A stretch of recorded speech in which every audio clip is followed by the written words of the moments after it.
Hello. आज second question हम लोग सीखेंगे जो जेईई मेन 2024 में पूछा गया है। क्वेश्चन है, एक क्वेश्चन लिमिट से रिलेटेड है और एप्लीकेशन ऑफ डेरिवेटिव भी है।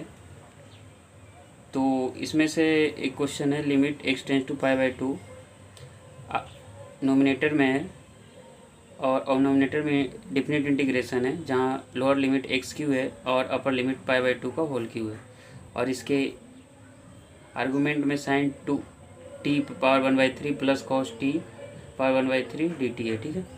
और डिनोमिनेटर एक्स में पाई बाई टू का होल स्क्वायर है, इससे निकालना इसका वैल्यू क्या होगा, ठीक है। तो पहले हम सोल्व करने से पहले इस क्वेश्चन को हम लोग क्या करेंगे, न्यूटन लेबनिज फार्मूला सीखेंगे क्या होता है। पूरा डिटेल तो नहीं जाएंगे, बस इसका फार्मूला ब्रीफ में देख लेते हैं। यदि कोई फंक्शन एफ ऑफ एक्स रहे, कोई function capital F of x है और लोअर जो फंक्शन है वो डिफिनिट इंटीग्रेशन के लोअर और अपर लिमिट से डिफाइन किया जाता है। Lower limit f of x है और upper limit h of x है, upper limit h of x है and g of t d t है। तो हम इसका अगर डिफ्रेंसिएशन निकालना चाहते हैं तो हम क्या करेंगे, देखिए यहाँ पर क्या है, एफ ऑफ एक्स दिया हुआ है। एफ ऑफ एक्स क्या है, डिफिनिट इंटीग्रेशन के फॉर्म में जहाँ lower limit upper limit define करता है जिस फंक्शन को, ठीक है।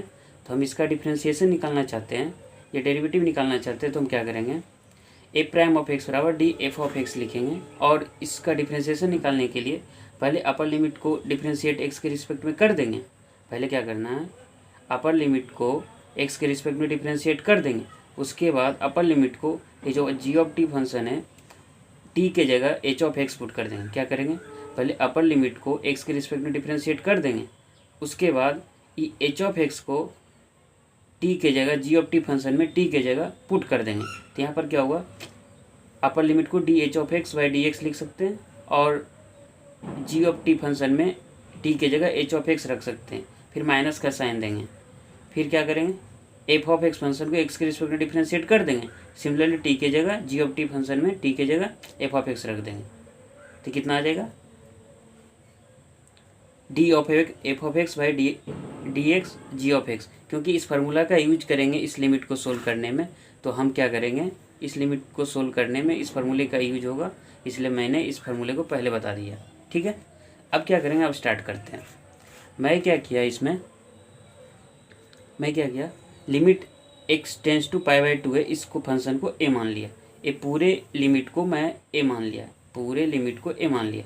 अब क्या करेंगे, ए लिमिट का वैल्यू जैसे ही पाई बाई टू पुट करोगे एक्स की जगह तो लोअर लिमिट अपर लिमिट तो सेम हो जाएगा, तो नोमिनेटर का वैल्यू क्या आ जाएगा, जीरो आ जाएगा।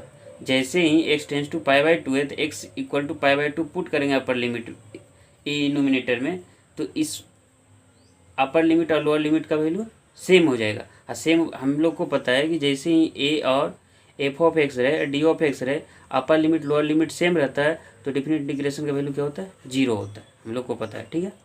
तो इसका वैल्यू जीरो हो जाए, आज पाई बाई टू रखेंगे तो जीरो बाई जीरो के फॉर्म में हो जाएगा। ए लिमिट किस फॉर्म में, जीरो बाई जीरो के फॉर्म में। तो हम लोग क्या एल हॉस्पिटल रूल यूज कर सकते हैं। हम लोग को पता है कोई लिमिट है X tends to A, F of X by F of x है, जैसे ही एक्स की जगह ए रखते हैं और जी एफ ऑफ एक्स में एक्स की जगह ए रखते हैं, जी ऑफ एक्स में एक्स की जगह ए रखते हैं और एफ ऑफ ए का वैल्यू जीरो आ जाए और जी ऑफ ए का वैल्यू जीरो आ जाए, तो हम क्या करते हैं, ए लिमिट क्या है, जीरो बाई जीरो के फॉर्म में। सिमिलरली ए लिमिट क्या है, जीरो बाई जीरो के फॉर्म में। A limit zero by zero के फॉर्म में तो हम लोग क्या करते हैं, एल हॉस्पिटल रूल यूज कर सकते हैं। एल हॉस्पिटल रूल में क्या करते हैं, F of X G of X जो फंक्शन है ऊपर की ओर नोमिनेटर में एक्स के रिस्पेक्ट में डिफ्रेंशिएट कर देते हैं, फिर जी ऑफ एक्स को एक्स के रिस्पेक्ट में डिफ्रेंशिएट कर देते हैं, इंडिविजुअली सेपरेट करते हैं, ठीक है। डिफ्रेंशिएशन सेपरेटली करते हैं, ना कि एक साथ में करते हैं। डिवीजन फंक्शन नहीं चलता है, नोमिनेटर को अलग डिफ्रेंशिएट एक्स के रिस्पेक्ट करें, डिनोमिनेटर को एक्स के रिस्पेक्ट में अलग से डिफ्रेंशिएट करें। अब देखते हैं ये फंक्शन को अभी जस्ट हम लोग सीखे हैं न्यूटन लेबनिज फार्मूला में, हम लोग अभी जस्ट सीखे हैं कैसे डिफ्रेंशिएट करते हैं। तो पहले क्या करेंगे, एल हॉस्पिटल रूल में इस फंक्शन को डिफ्रेंशिएट करनी है, तो नोमिनेटर वाले फंक्शन को जब डिफ्रेंशिएट करेंगे तो पाई बाई टू का होल क्यू है, तो पाई बाई टू का होल क्यू है। ये फंक्शन क्या कांस्टेंट फंक्शन है, इसको डिफ्रेंशिएट करेंगे पहले। अब जहाँ जहाँ ए क्या है, ए डिफिनिट इंटीग्रेशन में इंटीग्रेंट फॉर्म में, तो इसमें क्या करेंगे, जहाँ जहाँ टी का वैल्यू है π/2 पुट कर देंगे, जहाँ जहाँ टी का वैल्यू है वहाँ क्या करेंगे, टी का वैल्यू टी की जगह पर π/2 पुट कर देंगे, जहाँ जहाँ टी है उसके जगह पर π/2 पुट कर देंगे। तो हम लोग क्या किया, π/2 का वैल्यू पुट कर दिए। पहले क्या किया, डिफ्रेंशिएट करना न्यूमरेटर अपर लिमिट को, उसके बाद क्या करना है, जहाँ जहाँ अपर लिमिट है, अपर लिमिट का जो वैल्यू है वो कहाँ पुट करनी है, a function F of G of T वाले फंक्शन में पुट करनी है। तो इसमें क्या आ जाएगा, ए फंक्शन ऐसा आ जाएगा। फिर माइनस का साइन देना, फिर देखिए यहाँ पर माइनस का साइन दिए, माइनस का साइन दे दिया। उसके बाद क्या करना, लोअर लिमिट को डिफ्रेंशिएट करते हैं एक्स के रिस्पेक्ट में, यहाँ की है ना। सिमिलरली यहाँ पर लोअर लिमिट को एक्स के रिस्पेक्ट में डिफ्रेंशिएट करेंगे। फिर क्या करना है, जहाँ जहाँ टी है उसके जगह पर लोअर लिमिट कौन सा फंक्शन था, एफ ऑफ एक्स यहाँ था, तो यहाँ पर क्या एक्स क्यू फंक्शन है। तो जहाँ जहाँ टी है उसके जगह पर एक्स क्यू रख दें, एक्स क्यू रख दिए, दिखाई दे रहा, एक्स क्यू रख दिए, ठीक है। तो अब क्या निकल के आएगा, हमें पता है कि किसी भी कांस्टेंट फंक्शन का डिफरेंशिएशन क्या होता है, जीरो रखता है। तो ये फंक्शन जीरो है तो क्या करेगा, सारे ए वाला फंक्शन को जीरो बना देगा, ये तो जीरो हो गया। अब क्या करना है, डी एक्स क्यू का डिफरेंशिएशन 3x² होता है, पता है, क्योंकि डी एक्स, यहाँ देखिए D X power N D X का क्या होता है differentiation, N into X power N -1। तो सिमिलरली यहाँ पर -3x² लिखेंगे। और अपने को पता है 2x³ पावर 1/3 है, तो यहाँ पर क्या है x³, यहाँ देख लीजिए x³ पावर 1/3 है, तो अपने क्या करना 3 इंटू 1/3, ठीक है, 3 कैंसिल, तो यहाँ पर क्या आ जाएगा sin 2x plus cos x आ जाएगा, तो -3x²। अब नीचे तो वही रहेगा क्योंकि नीचे को हम लोगों ने नीचे वाले फंक्शन को डिफरेंशिएट तो करनी है, तो नीचे वाले को जब डिफरेंशिएट करेंगे तो 2 इधर आ जाएगा, x - π/2 आ जाएगा, तो x - π/2 आ गया इससे डिफरेंशिएट करने पर, ठीक है। तो अपने पास -3x² अपर नोमिनेटर में क्या है, -3x² into sine 2x plus cos x आ गया, और डिनोमिनेटर 2 इंटू x - π/2 आ गया। अब पता है कि जो फंक्शन -3x² ये फंक्शन नॉन जीरो है, ये कभी 0/0 के फॉर्म में कंट्रीब्यूट नहीं करेगा। तो हम क्या करते हैं, 3x² को इसे बाहर निकाल लेते हैं। इसे निकाल देने से रहने देने से कोई असर नहीं पड़ेगा लिमिट में। तो हम क्या करेंगे, 3x² को और 3/2x² को बाहर कर लें, इस लिमिट को इंडिविजुअली हम बाहर कर लिए, ठीक है। अब π/2 लिमिट के साथ करेंगे।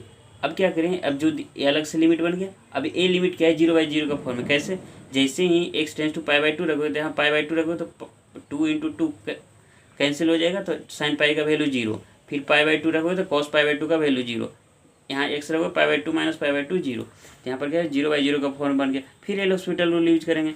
एल हॉस्पिटल रूल जब यूज करोगे तो sin 2x का डिफरेंशिएशन कितना हो जाएगा, 2 cos x, और cos x का डिफरेंशिएशन -sin x।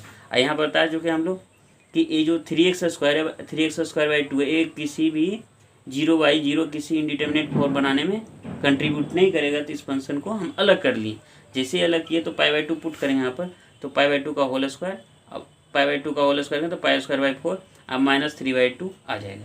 तो ये मेरे पास अभी लिमिट बचा है, ठीक है।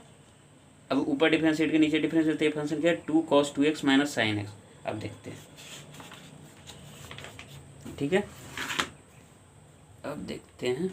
अब इसमें क्या करनी है, -3π/2 3π² इंटू 2 cos 2, ये कैंसिल हो जाएगा, π/2 डायरेक्ट पुट कर देंगे तो 2 कैंसिल, यहाँ कैंसिल हो जाएगा। तो cos पाई का वैल्यू कितना होता है, देख लीजिए, cos पाई का वैल्यू -1 होता है, sin π/2 का वैल्यू 1 होता है। तो -2 - 1 तो कितना आ जाएगा, 3π² -2 - 1 कितना आ जाएगा, -3 आ जाएगा, -3, अब -3 को मल्टीप्लाई कर 9π/², इसका आंसर 9π/² आ जाएगा। तो अपना ऑप्शन क्या आ जाएगा, फर्स्ट। Thank you.